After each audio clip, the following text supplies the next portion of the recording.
4, 3, 2.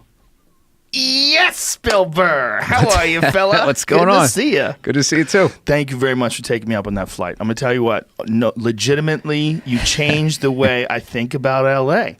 It's really small, isn't it? It's way smaller than you think. Yeah. It's a different thing. When you fly over it, you go, oh, this ain't that big. Yeah, that's here. This is there. Because what it is, I remember when I was still getting my license and I was doing a night flight, right? Which is insane. Totally different ball game. Oh, I imagine. And yeah, because when you're on the ground, you're like, wow, it'd be really easy to see everybody because you're looking up and all you're seeing is the backdrop of the dark sky, right? Right. But when you get up there, if someone's below you, they disappear into the city. So that's what, yeah. So anyway, so we were flying back and I trained down in Long Beach. So we were going along the 710 and I just see like all these lights and it was like right there. I'm like going up like, and I go, what's that? He goes, and the pilot looked over, he goes, oh, that's the fireworks from Disneyland. And I was like, fucking Disneyland is right there? Because in my head, it took like 2 hours to get there, hour and a half, going down the 5. But it's just like, because you don't look at miles. All you do is look at time when you're out here because there's so much traffic. But it's literally like, oh, that's like 40 miles.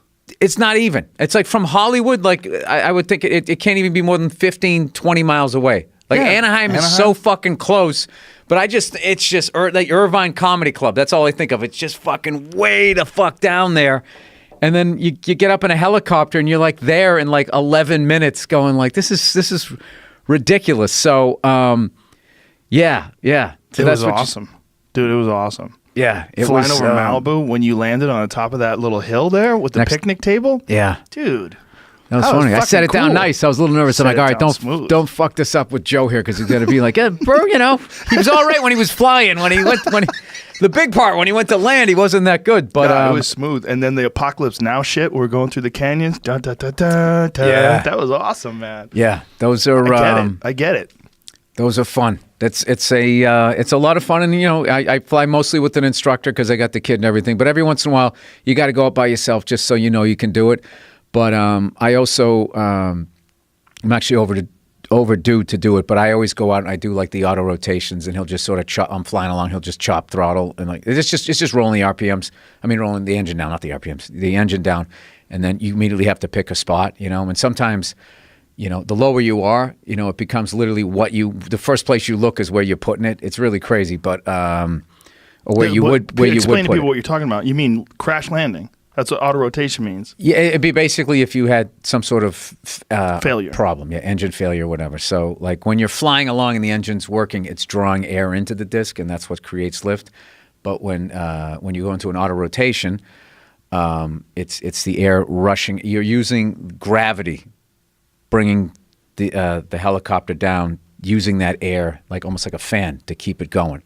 So, and there's a critical point where if you let the main rotor go too slow, that's why the low RPM horn comes on, which is just a nauseating sound. If you let it go too low, when it gets to a point where if it's spinning too slowly, no matter how fast you drop, you can't get it going again. Fast enough to create, and you're basically at that point, you're in something that's no longer able to fly.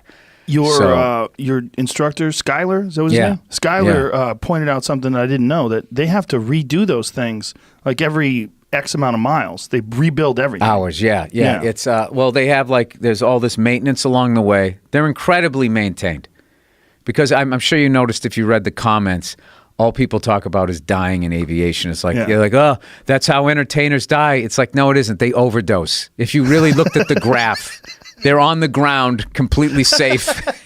Overdose, car accidents. It's almost always overdose. Drinking, right? And shit like that. And it's just like, that's mainly how you die. Like the amount of people that are up there every day and nothing happens, it's but there is the fly in the ointment is that there are, particularly at the private level, there are knuckleheads out there. Like there's people like, I think every time I get in, I'm always thinking like, am I going to, I don't want to die today. So I go over a whole bunch of shit.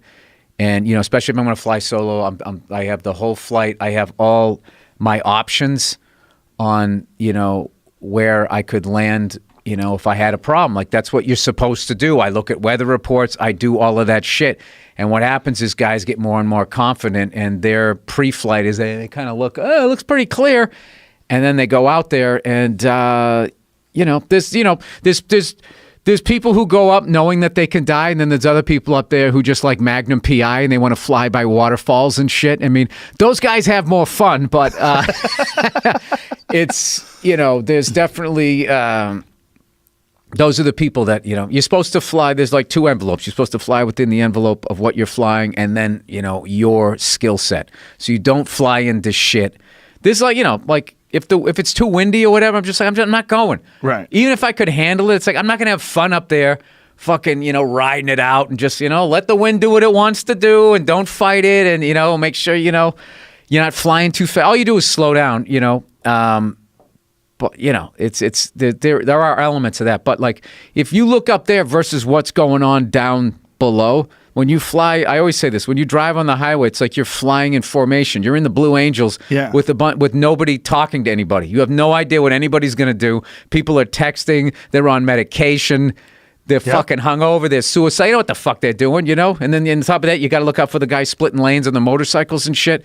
It's pretty amazing how few accidents there actually are. It is. And when I fly the Robinsons, they get a bad rap saying they're not safe because they look at the amount of crashes that they've had, but it's because it's a helicopter you can afford, so it's inherently a low-hour pilot. And if you look at it, it's most of the time it's not the helicopter, it's the person flying it. Which is why you really have to be on it. Like you can't. It's just not something. I don't know how to explain it. It's this weird thing where your level of enjoyment is way higher if you're riding in it. You know what I mean? If you're the person flying the whole time, you have your life and other people's lives at hand, so that you're not really like, oh, look at that, oh, look at that, oh, look at that. Like, I'm also like, you know, thinking things of like, you know, when we were flying through that canyon, you thinking that shit. I'm looking, you know, knowing where the wires are and where the road is, because that's all fucking trees, so it's gonna be the road. So there's those, you know, when you're kind of going around a bend, you know, there's certain like altitudes and stuff. Just it's boring, but it's just stuff that you're always thinking that. You know, I imagine like when you fight, there's that, you know, I know a lot of it's like instinct and stuff, but there's these things that you just don't do. You know what I mean? I don't know anything about fighting, but I always heard in boxing you don't lead with an uppercut. There's just fucking things you don't. You see a lot of guys, like when they go to take off, they do this fucking thing, like the nose down attitude. Like I was taught not to do that. Why do they do that? Because it looks cool? I don't know why they do it. I mean, you're supposed to, like I was taught, you're supposed to keep it level. So that way, if you have a problem, you know, you're already in the right attitude to just immediately enter an auto. Like now, if I'm fucking nose down and if I'm too far to the ground, I'm just gonna fucking go right into the ground. I don't know, but I mean, I'm still like totally a novice. I'm coming up on 200 hours, so I don't know a lot, but I'm super fucking cautious, and I make sure I don't go too long without doing auto rotations. I used to hate them, and now I actually really like them. It was sort of the way it was explained to me. I didn't get it until one day I just thought about it, and then I got it, and I was able to lock into it. Because it's the same inputs if you were going in for a landing, but they broke it down to like 4 steps. Like it was low RPM, you know, lower collective, gentle aft cyclic, you know, look at your trim strings, you know, trim, airspeed, RPMs, and just fucking doing all of this. And the reality is just like it's the on right pedal. Jesus Christ, I forgot that right pedal. So it's all the same. It's all the same input if you were going in for a landing. So all I do anytime I hear the low RPM is I just do that, and then I'm locked into it. And then I'm just watching then I can just watch my RPMs. And at this point, I've flown enough where I kind of know where I'm in trim, which basically means you're not like crabbing in, you're kind of going straight. And then you can kind of like pick out your spot. And then it becomes fun. Is what's cool is you can do like 180 autos, you can turn around. And what I do like about it is when you come down to the ground is you can bleed off all of your airspeed, that forward motion that's going to fucking kill you. And as long as you don't fuck up and flare and go back up and then drop like a, you know, it's kind of like a hockey stop is the way it was described to me. You just level it out, and right as you go to drop, you pull like that. And these guys land them like daisies and stuff. It's really amazing. I'm not as good as that, but like I will do it where, you know, worst case scenario, you know, I might like, fuck, like get a little bit of a bump. Yeah, but I'm gonna be all right. So, yeah, I don't know. Now there's probably a bunch of people saying I don't know what the fuck I'm talking about, which admittedly, you know, I still think there's a lot of shit I need to learn about stand-up. So as long as you go into things like that, you know. Well, the fact that you're doing it and the fact that you're learning a new thing that's really difficult to learn, don't you think that that's good for your brain? No, I am a big believer in constantly learning. It's why I like you as a person, because you're constantly... Like, you're not the Joe I knew 3 years ago in a good way. You're like, you learn all of this. You know, when I first met you, you weren't hunting. You were into martial. That was the thing. You were two-dimensional. You were, which was amazing because everyone was just a comedian. You were this Taekwondo champion, stand-up guy. And then since then, you've added all, like the guests that you have on and the fact that you're able to like talk to them and stuff is because you've continued to, it's the same thing with like a comic who writes his first hour and then just sits on it for like 8 years. Yeah. And all of a sudden 2 presidents goes by and it's like, why aren't they laughing anymore? It's like, because you're just stuck in time. So I